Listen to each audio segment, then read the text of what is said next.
Assalamualaikum warahmatullahi wabarakatuh. Waalaikumsalam warahmatullahi wabarakatuh. Bismillahirrahmanirrahim. Alhamdulillahirabbil alamin wa bihi nasta'inu ala umuri dunya waddin. Wassalatu wassalamu ala asyrofil anbiya'i wal mursalin sayyidina wa maulana Muhammadin wa ala alihi wa sahbihi ajmain. Amin. Sahabat-sahabat majelis taklim, marilah kita ucapkan syukur atas kehadirat Allah Subhanahu wa taala yang mana karena rahmat, taufik, hidayah serta inayahnya kita dapat hadir dan berkumpul dalam acara yang insya Allah penuh barokah ini dengan keadaan sehat walafiat. Shalawat serta salam semoga tetap tercurahkan kepada junjungan kita Nabi besar Muhammad SAW. Pada kesempatan kali ini marilah kita membahas atau berdiskusi mengenai you are what you eat dalam Islam. Sahabat-sahabat majelis taklim, kita mengetahui sendiri bahwasanya nikmat yang sering kita jumpai, yang sering kita temui dalam hidup ini, salah satunya adalah nikmat makan.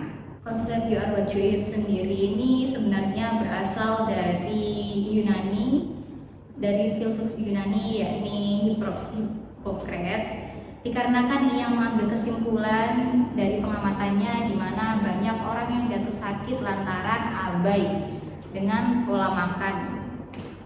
Hal itu relevan sampai saat ini. Pola makan yang buruk jelas berdampak pula pada kesehatan. Efeknya pun baru disadari di kemudian hari. Mungkin konsep ini sedikit berbeda dengan Islam. Letak perbedaannya adalah dalam Islam kita diajarkan memilih makanan yang halal dan juga bergizi untuk dikonsumsi, seperti yang diperintahkan dalam Quran Surah Al-Baqarah ayat 168 yang berbunyi, Ya ayyuhan nasu kulu mimma fil ardi halalan thayyiban wa la ta'awanu khutuwatis syaiton innahu lakum aduwwun mubin. Wahai manusia, makanlah makanan yang halal dan baik yang terdapat di bumi dan janganlah kamu mengikuti langkah-langkah setan. Sungguh setan itu musuh yang nyata bagimu. Dari ayat tersebut kita dapat memahami bahwasanya ayat ini ditujukan untuk seluruh manusia. Allah telah memberikan karunia kepada manusia dengan memerintahkan kepada mereka untuk makan dari seluruh yang ada di bumi seperti biji-bijian, hasil tanaman, buah-buahan, dan hewan dalam keadaan yang halal, yaitu yang telah dihalalkan untuk kita konsumsi, yang bukan dari rampasan maupun curian, bukan pula diperoleh dari hasil transaksi bisnis yang diharamkan atau dalam bentuk yang diharamkan atau dalam hal yang membawa kepada yang diharamkan. Lagi baik sendiri maksudnya bukan yang kotor seperti bangkai, darah, daging babi, dan seluruh hal-hal kotor dan jorok. Dalam ayat ini terdapat dalil yang menunjukkan bahwa asalnya seluruh benda itu adalah boleh, hukumnya baik untuk dimakan maupun dimanfaatkan. Lalu sebenarnya ada dua macam. Yang pertama adalah yang diharamkan karena zatnya, yaitu yang kotor yang merupakan lawan dari yang baik atau thayyib. Yang kedua diharamkan karena dikaitkan dengan sesuatu yang diharamkan karena bersangkutan dengan hak-hak Allah atau hak-hak manusia, yaitu yang merupakan lawan dari yang halal. Itu dia untuk dua jenis sebab keharaman makanan. Lalu selanjutnya kita akan membahas mengenai dampak negatif dari kalau kita memakan makanan yang haram, entah itu karena zatnya atau sebab memperolehnya. Yang pertama adalah doa-doanya tidak dikabulkan. Seseorang yang memakan makanan haram, doa-doanya tidak didengarkan dan tidak dikabulkan oleh Allah Subhanahu wa taala. Hal ini sejalan dengan hadis Rasulullah yang artinya seorang laki-laki melakukan perjalanan jauh, rambutnya kusut, mukanya berdebu, mengadahkan kedua tangan ke langit dan mengatakan, wahai Robku, padahal makanan haram dan mulutnya disuapkan dengan haram, maka bagaimanakah akan diterimanya doa itu? Hadis riwayat Muslim.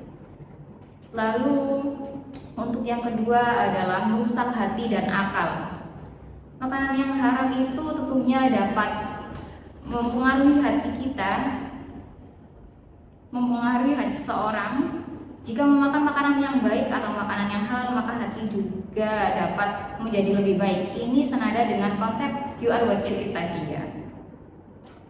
Lalu untuk yang ketiga adalah amalannya tidak diterima. Seperti yang kita tahu bahwasanya biasanya yang selalu saya dengarkan itu amalan-amalan itu akan terhapuskan apabila kita memakan makanan haram, seperti itu. Lalu untuk yang keempat adalah rusaknya keturunan. Seseorang yang memberi makanan kepada keturunannya makanan yang tidak halal atau haram, itu tentu akan mempengaruhi. Bisa saja hal ini nanti berakibat pada rusaknya akhlak keturunannya. Bisa saja seorang anak itu nanti akan sulit diatur dan cenderung membangkang. Lalu yang terakhir adalah menzolimi diri sendiri. Makanan yang diharamkan oleh Allah itu tentu saja mengandung mudarat atau keburukan. Hal itu sudah terbukti ya, seperti yang ada cacing pita di dalam daging babi. Lalu akibat dari makan haram sangatlah tidak baik. Oleh sebab itu umat muslim harus senantiasa memakan makanan yang halal dan memberikan anak-anak kita kelak makanan dari rezeki yang halal, seperti itu. Untuk selanjutnya kita akan membahas mengenai bagaimana sih cara kita untuk menghindari makanan yang haram.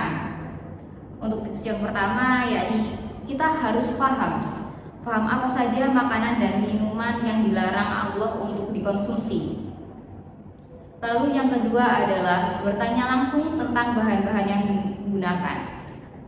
Kalau kita mungkin berada dalam situasi di mana jarang ditemukan makanan halal, mungkin kita berada di luar negeri, setidaknya kita itu harus bertanya untuk memastikan mengenai bahan-bahan yang digunakan dalam makanan tersebut. Lalu untuk yang ketiga adalah membeli makanan dan minuman yang sudah bersertifikasi halal. Selanjutnya adalah hindari mengunjungi tempat makan yang mayoritas menjual makanan dan minuman haram. Hal ini mungkin kalau di Surabaya sendiri ya, kita setidaknya itu menghindari mungkin Chinese food, restoran Chinese food yang di dalamnya itu tercampur mungkin makanan-makanan yang terbuat dari daging babi. Karena kita tidak tahu, mungkin saja dalam prosesnya, proses penggorengannya, proses pembuatannya itu tercampur. Maka kita harus waspada di situ. Cara selanjutnya yakni memasak sendiri makanan dan minuman yang hendak dikonsumsi. Kita tahu sendiri bahwasanya kalau kita memasak, kita itu bisa memastikan bahwasanya makanan yang saya buat ini insya Allah halal dan terjamin kehalalannya, karena kita yang membuat sendiri, kita menyaksikan prosesnya, kita yang membuat sendiri, seperti itu.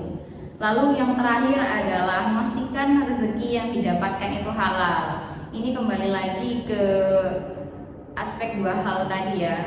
Haramnya suatu makanan itu bisa saja karena zatnya dan juga karena sebab memperoleh makanan tersebut. Kita berusaha menghindari makanan yang haram itu bukan hanya zatnya saja, namun ingat agar rezeki yang kita belikan untuk makan itu atau bahan masakan haruslah didapatkan dengan cara yang halal. Jangan takut ya tidak mendapatkan rezeki. Allah sudah mengatur rezeki kita sehingga tidak akan membiarkan kita kelaparan. Itu dia tadi tips-tips menghindari makanan haram. Mungkin untuk pembahasan dari You Are What You Eat dalam Islam saya cukupkan sampai di sini. Semoga pembahasan kali ini dapat membawa manfaat untuk kita semua. ihdinas siratal mustaqim. Assalamualaikum warahmatullahi wabarakatuh. Waalaikumsalam warahmatullahi wabarakatuh.